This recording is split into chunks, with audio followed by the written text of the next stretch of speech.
Malacanang assures that the government is working to ensure the efficient operations of the mass rail transport system. Communications Secretary Sonny Coloma gave the assurance in the wake of some glitches in the operation of the MRT this morning. According to Secretary Coloma, the train service has to immediately return to its regular and normal operation. He also asked for public understanding on the delay in the completion of repair work along EDSA that resulted in a monstrous traffic jam this morning.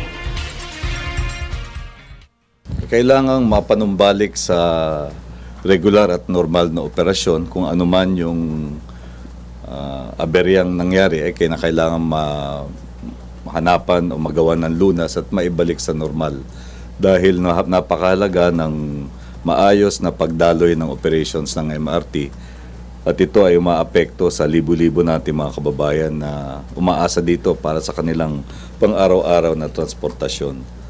Binibigyan niya ng pinakamataas na prioridad dahil hindi maaaring magkaroon ng interruption yung daloy ng kanilang serbisyo.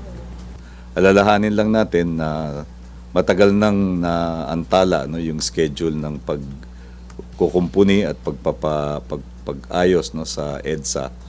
Kaya humihingi ng pag-unawa ang ating pamahalaan, sinikap ng DPWH na tapusin ito.